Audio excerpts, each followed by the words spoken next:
Hey everyone, I'm Brandy, an OpenSciEd teacher and professional learning facilitator.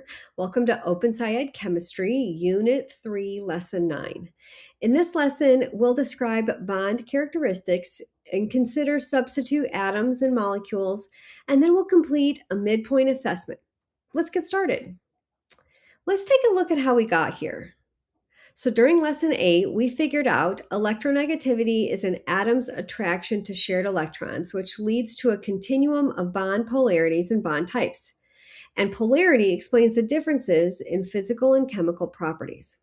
In this lesson, we're wondering, how can these ideas we've developed be applied to making a possible substitute for another substance? Here's the lesson at a glance. This putting the pieces together lesson takes place over 2 days.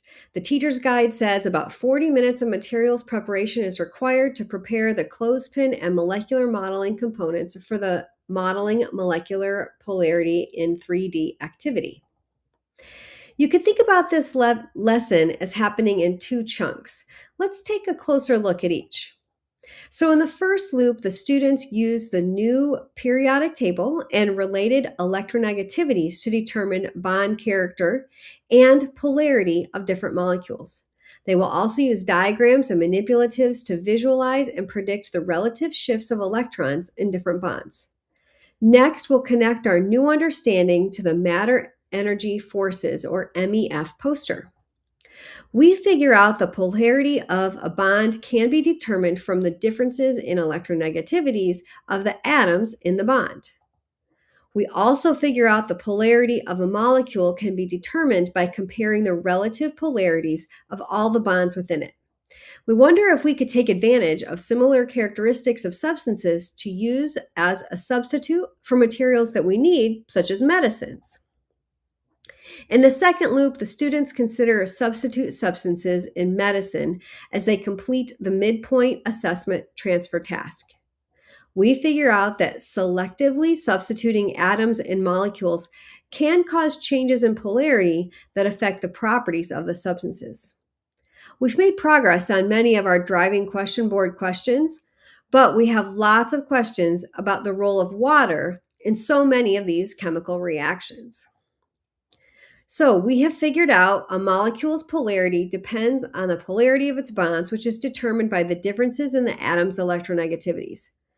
Biochemists and environmental chemists design substances such as medicines to improve the effectiveness and reduce side effects. Now for a few key moments. So, key moment in part 3, we're having students use the periodic table and the related electronegativities to identify substitute atoms and determine bond character and polarity of different molecules. In part 4, the students are using diagrams and manipulatives to visualize and predict the relative shifts of electrons in different bonds. In part 5, there's a key moment where you'll go back to the matter energy forces poster and emphasize that we connected all of what we figured out about electronegativity differences to charge distribution, not just in a single bond, but in multiple bonds and ultimately in the entire molecule. And in part 11, students have the opportunity to use models to construct an individual explanation for how ibuprofen could be a substitute medicine for ibuprofen as they complete the midpoint assessment, closing out lesson set 2.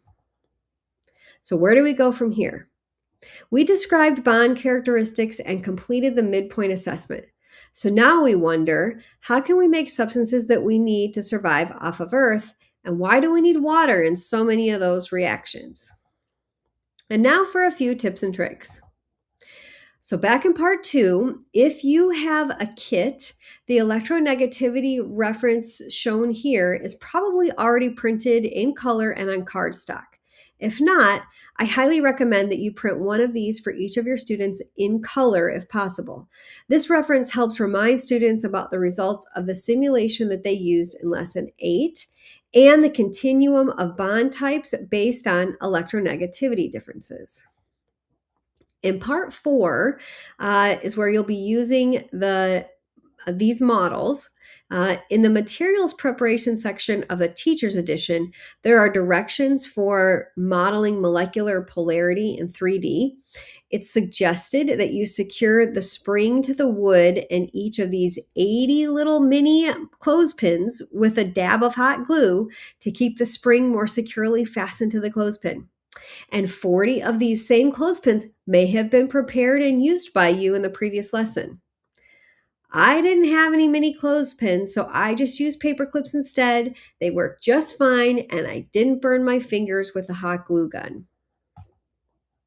In part 8, you'll need to prepare a copy of our DQB questions for each class by pasting that class's DQB questions into the red noted portion of this handout. You'll also need to create a panel for an updated driving question board to reflect our shift in thinking about how we can find, make, and recycle the substances that we need to live on and beyond Earth. For the personal glossary, you will co-construct with your students the meanings of words dipole arrow, ionic bond, nonpolar covalent bond, and polar covalent bond. There are several other words that you will encounter. You know your students best, and especially if you have multi-language learners, you may want to take the time to add all of these to your personal glossary, or maybe just a select few. For poster management, you'll need the substitution reasoning poster shown here that you created during lesson 8. You'll also need the MEF poster and the driving question board. So to recap, in this lesson, we described bond characteristics. We updated our MEF poster and our driving question board. We explained how the ideas we developed could be applied to making possible substitutes for another substance. And we completed the midpoint assessment. Up next in lesson 10, we'll read about how copper can be cleansed from water so that it can be used for various important processes and chemical reactions. We will model the reaction and consider how the molecular structures help determine how they react.